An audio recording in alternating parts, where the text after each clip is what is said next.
Okay, when it comes to autism, there are different types of autism. There's different things that different people are good at, different things that different people are bad at, just like anyone else. There are some common denominators in among people with autism. Um, like I said, everybody's different, but there's a lot of things that you can't do. Restraining somebody with autism is only going to make it worse. You're scaring them. For some of them, a hug, though, is comforting, or a heavy blanket, something that they can put over them makes them feel safe and secure. Um,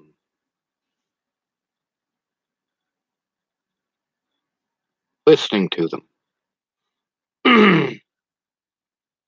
For somebody with autism, there might be a long explanation because they gathered more information. But you also got to understand there are what's considered high functioning autism. That's somebody like me. And then there's some people who, well, they actually don't speak. Some of the smartest autistic people I know are actually immodal. This means they can't speak. One young man in Nebraska found out he's the smartest kid in his school and he doesn't speak. Imagine that. And then you have some that they seem to flail off the deep end at nothing. Some of them bite or scratch. Some of them pinch. Some of them punch. Some of them kick. And you don't know why. Well, it's it's your emotional markers. Most of the time, it's how you interact with them. That's not always the case. A lot of times, it's environmental. People are part of the environment for somebody who's autistic. If there's a bunch of people moving at once, someone who's autistic might tend to look at a wall. Try to find some place that has a little extension wall on either side. My favorite spot in Starbucks was there's a wall right here that is, going towards the bathroom. There's a wall in front of me, and then there's a fireplace over here. That was my cozy corner. That prevents my peripherals from seeing too much movement. That distracts me. I do distract easily because I have so much going on in my mind. I'm thinking about a lot of different things at once, not just one. So it's difficult for me not to jump all over the place when I put it into speech. When I was a kid, I had a lot of problems with stuttering. I had these problems with stuttering until I got some practice in. I learned how to say and when I have too many words rolling through for me to speak them all at once. I have to pause. So, another person talking to me, when I really need to concentrate on something, I can't concentrate on it if you won't shut up. So, I'm not asking you to be quiet because I'm trying to be a jerk. I'm asking you to be quiet because if you don't, I can't work. I can't do what it is that I'm doing. I cannot focus on the task at hand while you're talking to me. If I'm trying to explain something complicated that you need to not try to figure it out and just listen until we get from point A to point B, which may take a while because there's a lot of details. You asking me questions is going to jump around on the timeline. I have to start from the beginning now, and I have to try to catch you up to where you asked if you asked way up here. If you asked way back here, well, just listen to the story. That part will be filled in. But there's a lot of information that my brain retains, and it may take a bit for me to process it. That's where a safe room comes in. A safe room is a place that I can enter freely. Kind of like when you agree with your kid when they're angry, they can go for a walk. Same thing with me. Going for a walk helps. I don't go on standard walks, though. I walk from Bozeman, Montana to Boulder, Colorado, because my brother was going to get married. I walked from Denver, Colorado to Chapel, Nebraska for my friend's high school graduation. She was just 2 years younger than me. Her name is Jessica Martindale, and she married an officer by the name of William. And I'll tell you about them and some of my story about Natalie, my friend who was murdered.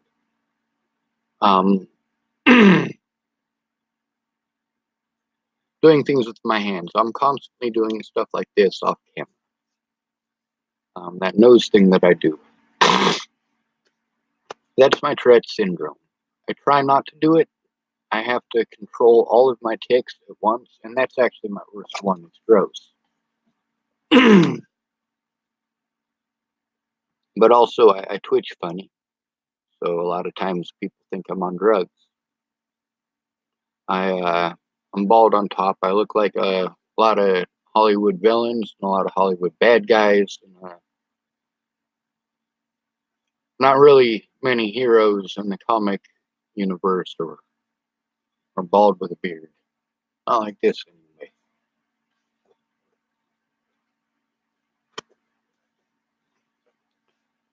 When it comes to being autistic and dealing with a great amount of turmoil, it's confusing, first of all.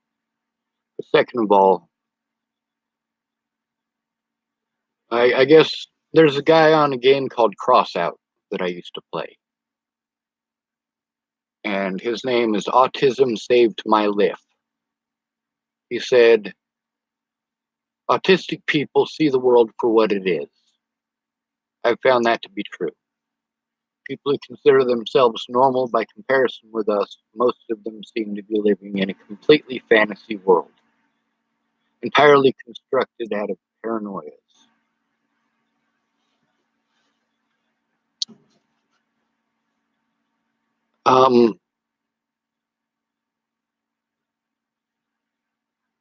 Less than 1% of 1% of all abductions are acquaintances or strangers.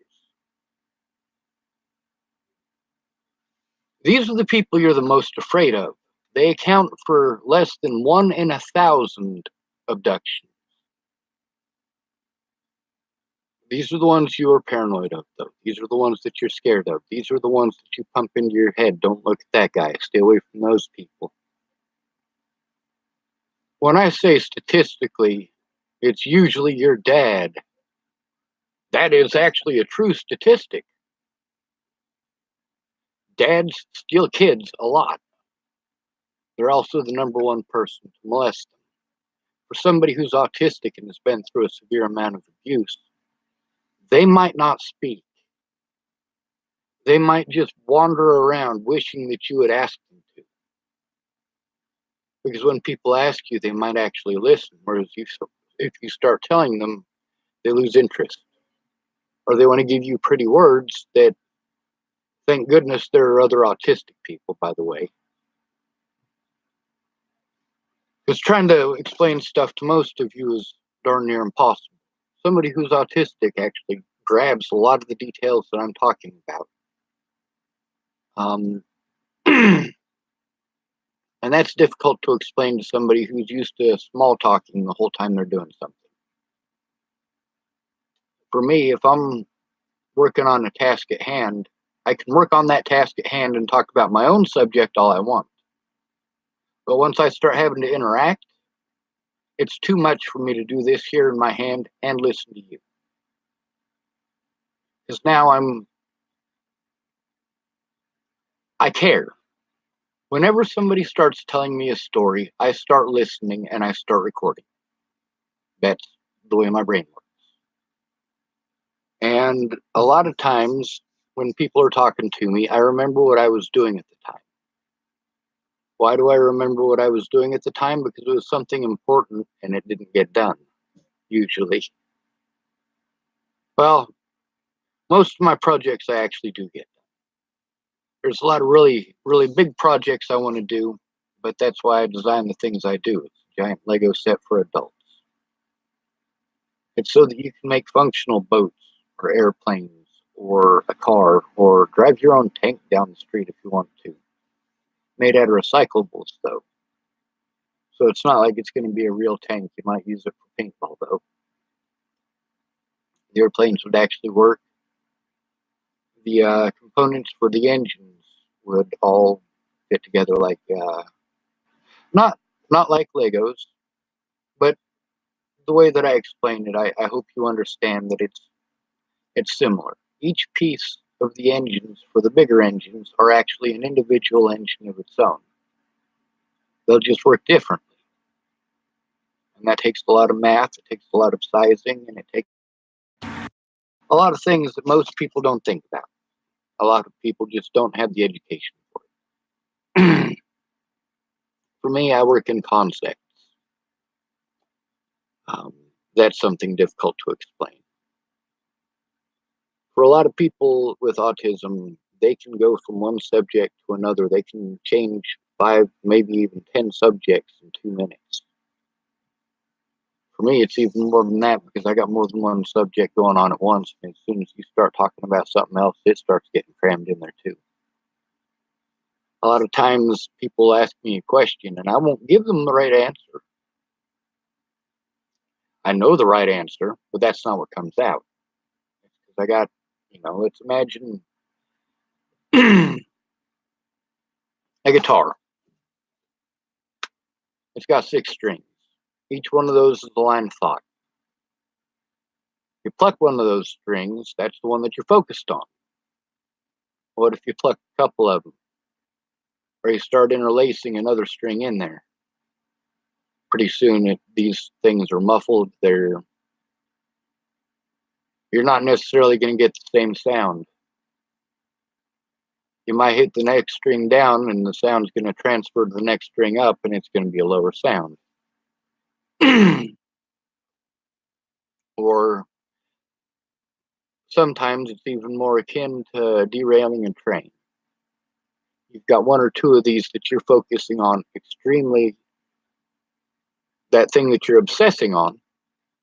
Now, for obsession, that's a different thing for somebody with OCD than it is for most of you. For me, OCD obsessing, that's don't step on the crack because you break your mama's back. So you just don't step on the cracks. Or you see in a parking lot, there's white lines and there's blue lines and there's yellow lines. And there are certain lines that you have to walk on and certain colors that you have to walk on, but you can't walk on the other colors. Or you have to walk on certain colors in a certain way. This is all stuff that weirds people out. I'm not crazy, but I do have obsessions. I don't get obsessed with like, oh, girlfriend, then, if she can't love me, nobody can. She's my absolute possession. That's my kitty cat. I don't really get like that. But because I'm weird and I'm different and Hollywood crazies, they always got a twitch or a messed up eye, or I do this with my wrist, or I do this with my eyes. At all points in time, I have to make sure that I'm not doing that. A lot of times I hold my hands like this. And holding my hands like that makes a lot of people feel defensive.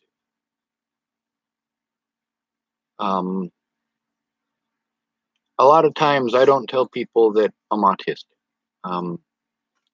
When I was 17, I was supposed to be diagnosed with Asperger's. But when I was 17, they were telling me, well, you're going to be 18 soon and you're going to have to reapply for all of that. So you're going to have to get tested again. So you might as well wait until you're an adult because you're 17. So when I turned 18, I was supposed to do that. But when I was 18, I actually got dropped off in Chapel, Nebraska, a town of about 600, with 1 shoe, a pair of pants, 2 socks and a shirt.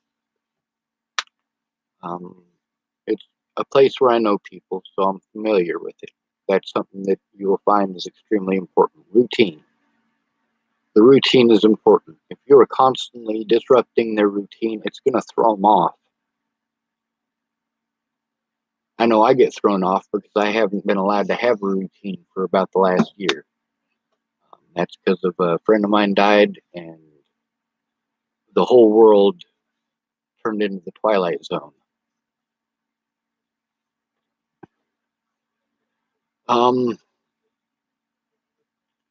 For me, when I see a paper plate, I see a paper plate. But I also see things that I can build out of it. I'm constantly thinking about what I could use for particular shapes or particular pieces. I like to organize. What's difficult for me is that I may have to organize and then reorganize based on a different portion of the task at hand. One piece of evidence might need to be shown in 3 or 4 different places along the review to remind people that that is still a portion of evidence and that portion of the explanation as well.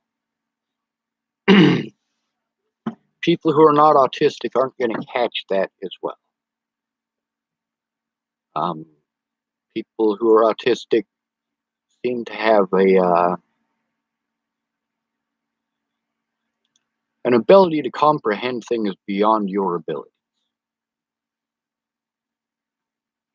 They're constantly running through the possibilities, and most of the possibilities running through their head are actually the environment around them based on what they're learning. But they're learning and adapting, and pretty soon they figure out your quirks.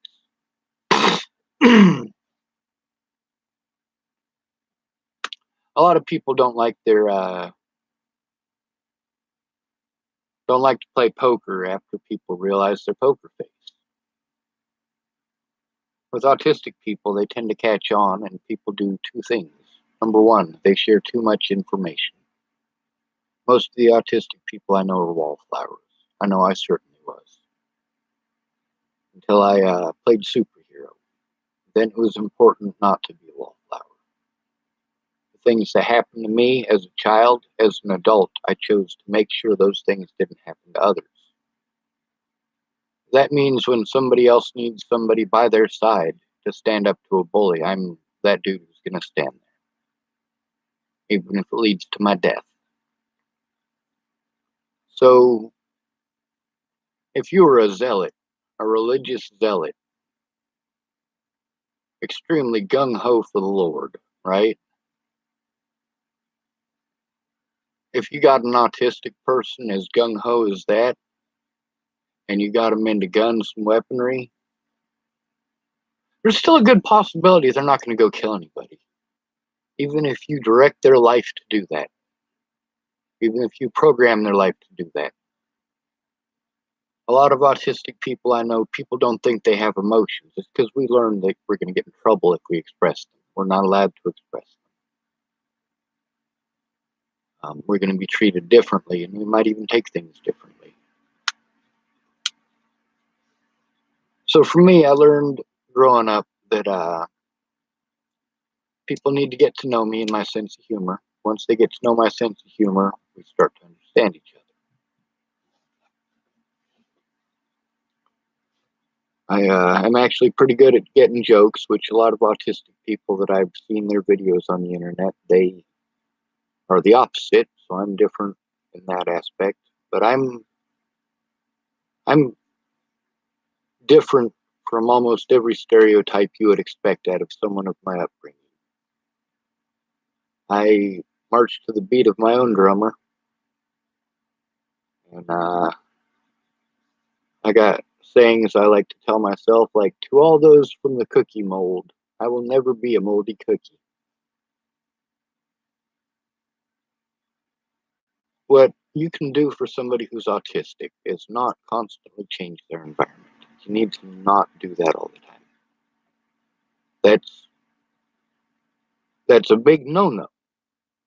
Don't grab a hold of them, especially if they're not expecting it, and especially if they've been through abuse. Somebody who's autistic and has been abused may react completely different than you would expect for things that I've flinched from people trying to give me hugs. There's another guy that I know. His name is Derek Parrish. Sometimes he does the same thing. Now, when I was 17, Asperger's was a diagnosis. Um, Apparently now it's not. But the weird thing about that is I know a lot of younger people who were diagnosed with Asperger's before I was, but after it was no longer Asperger's, which really does weird me out. But I understand the explanation. A lot of times the doctors will tell you, well, now it's just considered mild autism, but your kid has what we used to call Asperger's, which is something that Albert Einstein and Nikola Tesla had. Um, for me, I stuttered a lot growing up, so I had to learn how not to do that. I did that with a belt that I cinched around my chest, and then I practiced speaking with less air in my chest. Um, I say a lot because things go too fast for me and I have to slow them down. So I do. Sorry I made this video so long. I gotta get back to Natalie. Pretty important.